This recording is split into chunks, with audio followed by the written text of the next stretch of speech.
Morty comic, Rick and Morty presents The Vindicators. I've been looking forward to this one.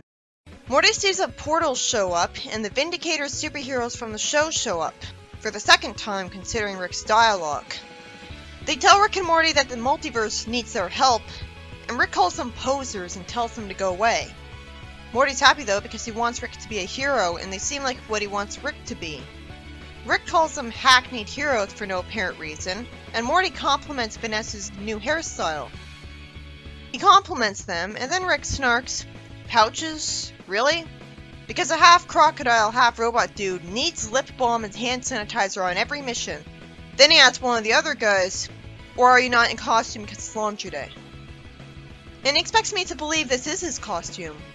Rick asks Vanessa to ditch them and drink.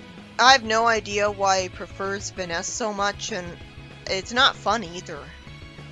And when he's told he doesn't drink, he asks, "Since when?" Vanessa says that he's half Filipino and blushes when he consumes alcohol, and is embarrassed about it for no reason. Rick's dialogue implies that they've already been with the Vindicators before this. Wouldn't it make a lot more sense to show their first adventure first? The woman with evil-looking eyes says that they're amassing an army to help save the multiverse. Worlds Unite did that too. I wonder if this is a cliché in comic books and that's why the comic did it, to make fun of it. Rick says, "Let's play a drinking game." Someone says multiverse, drink. The woman, I think Supernova, says that this being is small but has grown into a big problem for the Vindicators, whose name is Boom. Morty somehow mishears her as Boom, and Rick says that was a horrible name for a bad guy. Vanessa says that Boone used to be one of them, and yet is now threatening the entire multiverse. So why did he hang out with them again? That makes me satisfied that Rick says, "Oh, so clever, and what an original plot." I think there's so many superhero comics out there that it's inevitable that a lot of their stories and plot points will become overdone cliches. And since so many of them are like that, I guess a lot of them can't possibly never be done again. Boone used to be weak, but then he learned about the Infinity Balls. Oh, like the Infinity Gauntlet? Even I know about that. There's a humorous line taking advantage of the name of the convenient MacGuffin. A bunch of them, actually. Boone was so desperate to get the Infinity Balls that he grabbed whatever looks like they could be them, but soon he consumed too much power and the power controlled him, as if that makes any sense. Now mad with power, he'll stop at nothing until he possesses all the Infinity Balls. If he's mad with power, why can't he just teleport all of them to him? How does he notice a difference with an increase in power after a certain point? And now we're told that he wants to bedazzle his Infinity Glove, totally not the Gauntlet, and turn the entire multiverse into one big ball pit to play in. Why? Why not just go to a ball pit himself that's already there? If the entire multiverse was one ball pit, there'd be no hospitals, no doctors to help him, no food. I guess we're supposed to question this because it's intentionally a well-deserved parody. But why doesn't Rick make fun of it? I guess because that would be explaining the joke. He can't make fun of literally everything. I'm so glad the story exists. I have to wonder why Morty's being asked to come help them. Oh, right. Because the show revealed that he's just there to make them look good as a tag-along kid. It makes me sad that it's a shame that Rick's being portrayed as bad because the complainer is always wrong. Because he's right. He's right about everything. Like, these are legitimate criticisms, so they should be talked about. Whether it makes sense or not. It couldn't make sense. This is on purpose. This is exactly the kind of anything can happen bad writing a superhero comic would have. Rick says that they don't want to go with them, saying satisfyingly, "It's called event fatigue. Everyone's tired of crossovers and forced team-ups and interconnected shared universes. It's not about adventure. It's not about story. It's just one big cash grab. You hear that, Archie Sonic?" And yet they made worlds collide anyways. Morty tells Rick that he has no choice, and the powers that be compel him. Translation, the plot demands it. Rick admits that he's right because it's like climate change. He's so nihilistic that he thinks mankind has done irreparable damage to the planet, and yet he recycles. How does that dialogue make sense? Rick of all people should know that the potential power of technology is limitless. There's no way we've done irreparable damage to the planet. Technology will keep getting better and fix all of that. They're working on carbon sinks that are much better than trees. Already the ozone layer holds better than it was before. Hell, he could reverse climate change himself if he really cared. So why does he talk like this? He recycles because he's got a soft side or wants to feel superior to those who don't. They go to another planet, and somehow he immediately knows where they are in the next panel and panics when I'm sure tons of planets have places with deserts just like this. Vanna says that they came to trade with the Death Stalkers. Diesel fuel and cans of spray paint in exchange for a team of their best fighters. Rick says that they'll never help them. Of course, he's right, partially because the Death Stalkers want revenge on him for stealing their power supply in the show and returning them to a post-apocalyptic lifestyle. So Million Ants immediately has to get himself injured to protect Rick. Rick doesn't actually answer Vanessa's question and explain what he did to them in the show, though. So if someone were to read this comic without watching the show, they'll be confused a lot by the comic going off the show. But what are the chances of that happening? Even if someone only experienced a comic at first, the comic is the best advertisement for the show ever, and we're at book 5 now. Anyways, Morty's told that of course Million Ants will survive because he's just a million ants. And Rick asks what the point is of more superheroes. Well, no duh. There's like trillions of them at this point. In all this time the characters are talking, I'm wondering why the Death Stalkers have been polite enough to not kill them and interrupt them. Wouldn't they ignore him and go to Rick? Morty says that he just wants to go home, out of nowhere, because he doesn't want to help the Vindicators recruit heroes just to watch them die. And he's done watching that happen. Rick says that they'll all probably die today anyways, and says, all this has happened before, and it'll happen again. He says that's from Peter Pan, who also said dying would be an adventure. So he motivates him to keep the adventure going. But the reason he's okay with this is because now they're going to do things his way. So now he wants to recruit some lovable anti-heroes. Lightning happens indoors for no apparent reason, and we see a clone Pickle Rick wake up. I guess Rick is just making up everything he's saying to Supernova to confuse her, because there's no way the lightning would be a manifestation of sour force. And he ends it by saying something convoluted plot something. So he is just making this up to make fun of convoluted and silly superhero plots.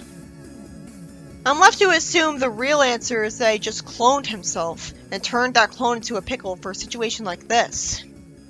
He says that while he's passed out, he's gonna need Vanis to smash this tube open. Then Alan needs to put Pickle Rick in a jar. The tube doesn't get shot fast enough, because for no reason, Vanis waded through Rick's redundant clarification where he was literal-minded with, say what? So Pickle Rick wakes up in time because of Vanis's incompetence, and immediately kills Crocobot for no reason at all. If Rick made a clone of himself that's a magically walking pickle, it must be because he thought it would benefit him. So why would I have the free will to do something he doesn't want instead of just being an obedient servant? So they warp to the hospital after that filler, and Rick reassures Morty with refreshing genre happiness for these guys that Crocobot will inevitably come back from the dead. Vanis is sick of Rick being a know-it-all who knows how everything is going to go down. You should kind of be grateful, I mean, you're in danger a lot. And Rick accurately predicts that Supernova is going to get between them and yell at them to work together. This is awesome. He's asked why they brought them here, and why they're in the cancer ward, and apparently Vanis recognizes Scary Terry. It turns out he doesn't give everyone nightmares anymore. Scary Terry lampshades the reformed villain trope from superhero comics, or rather how it can go horribly wrong, by saying that being a good guy now allows people to look past the violent things he did in the past, and enjoy the violent things he does now.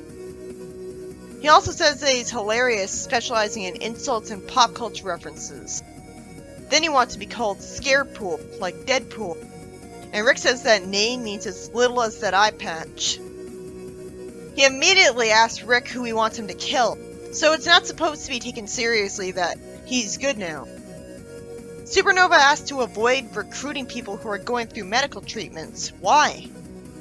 She should say that's because she thinks he's too weak for it. Rick says, well, I'm sorry that not all superheroes look like supermodels. That satisfyingly calls out superhero movies on always hiring conventionally attractive actors to play superheroes. Realistically, not all of them would look that way, especially if there's so many of them.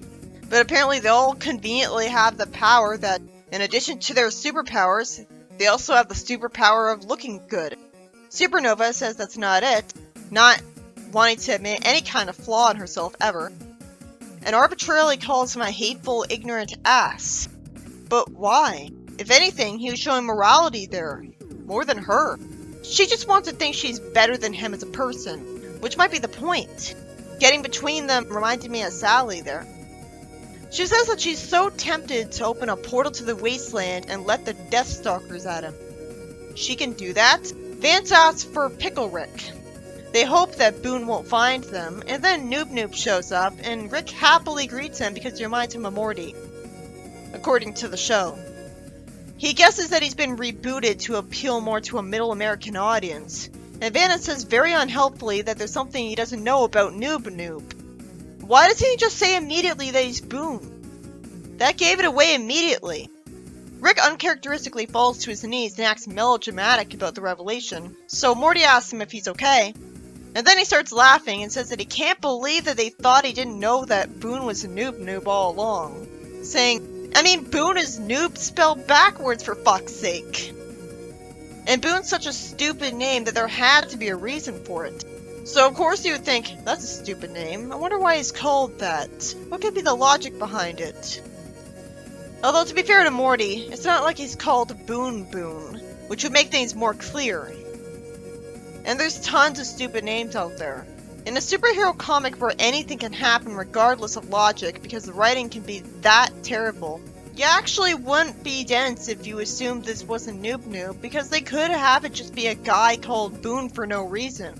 And it'd be another example of a missed opportunity in a comic book. Or it could be an intentional red herring to mislead the audience by being too obvious. I have to wonder why Noob Noob can be the ultimate villain here when this is a prequel to the TV episode where the Vindicators all get killed off by drunk Rick. Because in that episode, Noob Noob was still with the team just fine. He was even their janitor, and Rick still liked him.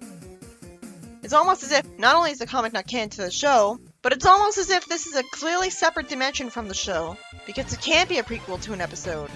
Either that, or he's either an identical twin, or maybe he erased their memories of what he did. This is why it's stupid to have the comic dimension from the first issue be ditched forever. Fans are inevitably going to have to assume it's a separate dimension anyways to account for continuity errors. So there's nothing wrong with that, and if anything, you have everything to lose if it is the same dimension, because there could be a continuity error. Vance asks Rick why he didn't say anything about Noob Noob being evil earlier. Rick says it's for the same reason he didn't say anything. Supernova says that they didn't warn Rick because they knew he was fond of Noob Noob, and he might refuse to help them. Rick says that that's a good reason too, and he was going to say they didn't want to ruin the big reveal. In-universe, he'd be ruining it for Morty, and for no one else. So that's nice of him, I guess. Although I guess it'd be nicer to warn Morty ahead of time, so that he wouldn't be so shocked that maybe he could get attacked. So Noob Noob grows into a giant in front of them and says, "This is Boone's house," when there is no house there. The fact that he looks way too silly to be multiversal threat material is probably supposed to be the joke. I have to point all these things out so I can fully explain what makes the story great. Otherwise, I'd just be summarizing the plot. And who the hell wants that in a comic review? Anybody could read a comic story. I love that Noob Noob explains why he's gotten resentful. He was treated like he was only good for cleaning and errands, and he was insecure enough to take offense to that. So he got the Infinity Glove to get better. That doesn't explain why he became evil, though. Won't that excuse also potentially lead to him just wanting to be a better hero with them? He doesn't have to be a villain in the process. I guess it was literally brainwashing him. It'd be better writing if they explained that. Out of complete nowhere, Vanis challenges him to a dance-off and explains that before he was a superhero, he was a breakdancer. At least we know his backstory. He gets blasted to death, as Noob Noob tells us that that was funny. And I immediately wonder why he waited so long to blast them. And somehow Morty thinks they settle things with dances instead of violence on the streets. I guess he's just forced to say this as a joke by the writer at how comics being unrealistic could create a distorted perception of reality. And after all, this wouldn't be the only time I saw something unbelievably poorly written in a comic book. So this could happen. But this was too exaggerated to make the point properly. It comes off more as a problem with the story than with all comic books, because what comic book has a superhero with a backstory as a breakdancer who thinks he can dance a problem away? I'm thinking that... now I'm just thinking of Arrested Development, where Tobias thought he could convince a bunch of troubled youth to settle a gang war with a dance. Supernova tells the Vindicators to take off, and they all separate and run away. Like, yeah, that could have been funnier if there were multiple dancers instead of just one, who gets blasted instead of... Like, it'd be more realistic if he got attacked, like, without a laser. Rick explains they just needed to put some space between them and Big Bad Boone over there. Supernova gave him an idea earlier. He actually admits that the Vindicators were right. They really did need to recruit an army. And he really insults Noob Noob, which actually makes sense since he insults Morty too. He blasts his portal gun. Pickle Rick gets eaten by Noob Noob. Scary Terry then stupidly alerts him to his presence by threatening him. And since he looked really close to him when he was flying towards him last panel, I'm really confused at how he could be a little further away in the next panel instead of having since landed on his shoulder. If he was smart, he would have just immediately killed him like he does in dreams perfectly fine tons of times. Scary Morty was more competent. He gets smacked away, and the reason he's covered in a green light is that he was caught by telekinesis. Wait a minute. Telekinesis like Silver. I guess he thinks he's too moral to completely tear Boone apart with telekinesis, but I guess he also thinks he's too moral to tear off his arms and legs with telekinesis, which would make him not a threat, but also not kill him.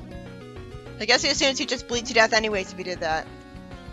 Still, he could hold Boone still with his telekinesis, and we're not being told that he can't control him all at once, so he couldn't hold the entire Boone up in the air.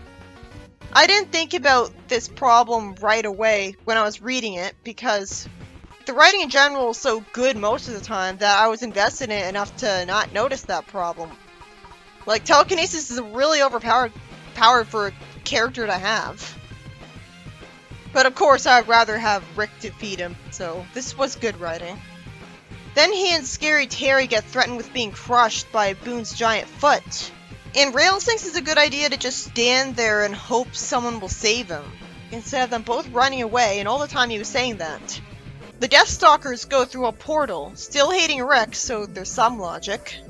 Then Rick summons SEAL Team Rick, the Zygerians from the show who made a simulation, and some interdimensional customs agents, and he happily says that all of them hate Rick. He tells them to come after him as I think about how convenient it is that he knew exactly where to quickly summon those portals so that they'd appear right in front of them. He must do some hardcore memorization to remember on the spot which exact dimension everyone is, and like where exactly to put the portal at any given time. There's trillions of dimensions out there, with trillions of different indescript names with just letters and numbers in them. I guess he gave himself a perfect memory for that with a device. But then he'd have to have photographic memory in general, and that's not it. Also, in the show, Rick blew up the Zygerians that went after him.